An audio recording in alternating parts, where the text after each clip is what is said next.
Hello, Bachcho. Let's read this question. The question says that the height and the base diameter of a conical tomb are 24 meter and 14 meter respectively. Find the cost of whitewashing its curved surface area at the rate of 210 rupees per 100 square meter. Also find the volume of air inside the tomb. कह रहा है कि एक मेरा कोई conical tomb है जिसकी जो हाइट है वो 24 मीटर है और बेस डायमीटर कितना 14 मीटर है। तो बोलता है उसके व्हाइट वॉशिंग का कॉस्ट फाइंड आउट करो इसके कर्व्ड सरफेस एरिया पे और किस हिसाब से 210 रुपए पर स्क्वायर 100 स्क्वायर मीटर के हिसाब से। और कह रहा है कि बताओ वॉल्यूम ऑफ टॉम वॉल्यूम कितना होगा, वॉल्यूम ऑफ एयर कितना होगा इनसाइड द टॉम। अब देखो सबसे पहले उसने हमें क्या दे दिया, उसने हमें दे दिया कि क्या हाइट दे रहा है हमें। सबसे पहले क्या दे रहा है, हाइट दे रहा है किसकी, कोनिकल टॉम की।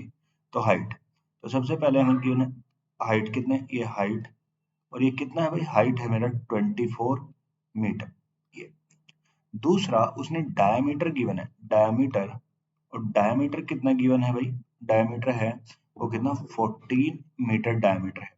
हाइट दिया 24 मीटर और डायमीटर दिया 14 मीटर। अब उसने सबसे पहले तो हमें यही पता चाहिए कि रेडियस कितनी बनी, क्योंकि डायमीटर से हमें रेडियस निकालते, रेडियस जो होती है, रेडियस कितना होता है, डायमीटर अपॉन कितना भाई 2, डायमीटर का आधा। तो अगर मैं ऐसे रेडियस निकालूं r, तो वो मेरी कितनी आएगी, अगर हम यहाँ पे r निकालें तो r का जो मान आएगा, r इक्वल टू डायमीटर था 14 डिवाइडेड बाय 2, 14 बाय 2 कितना 7 मीटर। तो यानी मैंने यहाँ से रेडियस निकाल ली कि जो मेरी रेडियस आ गई डायमीटर का आधा होती है, तो ये आ गई ये, तो रेडियस आ गई कितनी 7 मीटर। ये एक बार। अब उसने बोला है, अब मान लो मेरा जो ये जो है कोनिकल टोन वो कुछ इस शेप से, ये इस टाइप से है।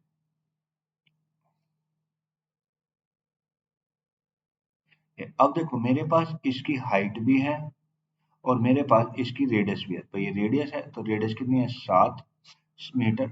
हाइट ये h है तो h कितना है, h उसने हमें दे दिया, कितना दे रखा है भाई 24 मीटर ये दे रखा है।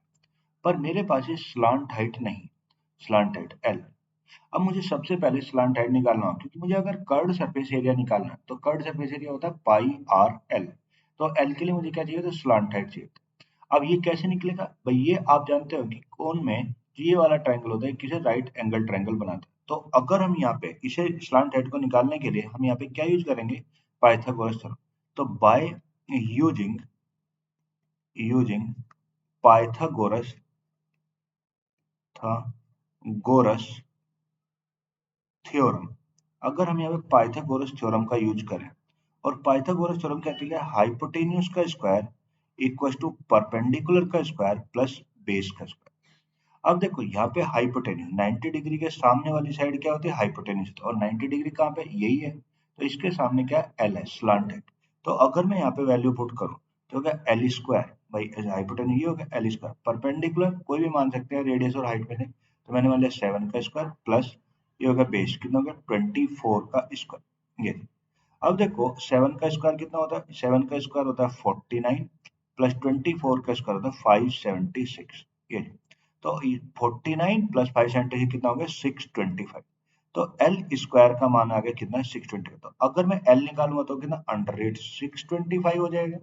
तो वो कितना आ गया 25 मीटर। यानी मैंने स्लांट हाइट भी निकाल ली, एल का मान आ गया कितना 25 मीटर।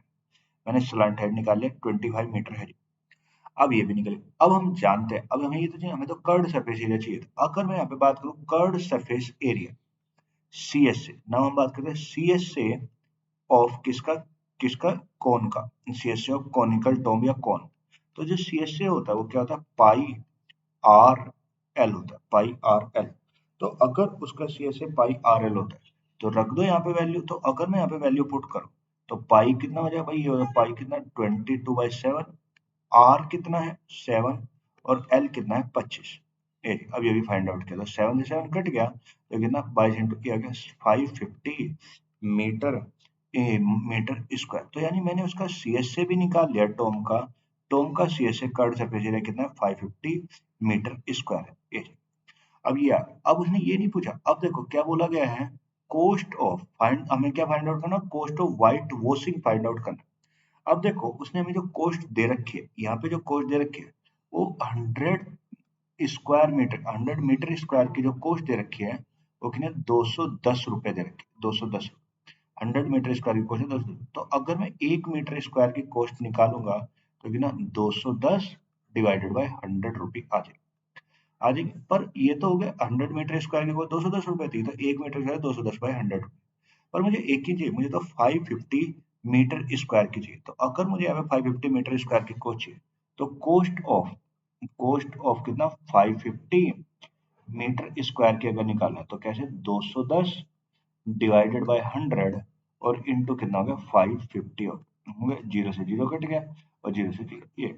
अब मैं 21 की मल्टीप्लाई अगर इसमें करूँ, 21 पंजे 105, 10, 21 पंजे 105 और 10 कितना 105, यानी ये। तो मेरा जो इस पे जो कॉस्ट ऑफ व्हाइट वॉश पे खर्चा आएगा वो मेरा कितना आएगा, ये मेरा इतने रुपए आएगा। यानी मुझे सबसे पहले पता चलेगा कि जो कॉस्ट ऑफ व्हाइट वॉश है वो कितनी है। भाई कॉस्ट ऑफ व्हाइट वॉश कितना आ गया 1155 रुपी आ गया। यानी जो उस पे कॉस्ट ऑफ व्हाइट वॉश में खर्चा लगेगा वो 1155 रुपी लगेगा। पहले पार्ट में तो इसने ये पूछा। उसके बाद उसने बोला था उसकी वॉल्यूम भी बताओ कि जो एयर प्रेजेंट है उसके अंदर उसकी वॉल्यूम कितनी है। तो हम जानते हैं वॉल्यूम ऑफ, जो हम जानते हैं क्या, volume of cone 1/3 pi R square H, 1/3 pi R square. तो अगर मैं यहाँ पे वैल्यू पुट करके निकालू तो ये अब अब देखो 1/3 पाई तो 22/7 आर, आर कितना है 7 इंटू 7 और इंटू एच, एच आपको पता ही है 24 है। तो 7 से 7 कट गया और ये कट गया 324 कट गया। तो अगर मैं इसे यहाँ पे सिंप्लीफाई करूँ, अगर मैं यहाँ पे इसे सिंप्लीफाई करूँ तो ये कितना आएगा, ये आएगा मेरा 22 इंटू 7 इंटू 8। तो ये आएगा मेरा कितना 1232 मीटर क्यूब। यानी जो मेरी वॉल्यूम बनी वो कितनी बनी, ये बनी 1232 मीटर क्यूब। तो मैंने यहाँ पे दोनों पार्ट निकाल लिए कि कॉस्ट ऑफ व्हाइट वॉश में कितना लगेगा 1155 रुपये लगेगा, और जो वॉल्यूम आएगी उसकी जितनी एयर उसमें प्रेजेंट होगी तो होगा 1232 metre cube. I hope you will understand it.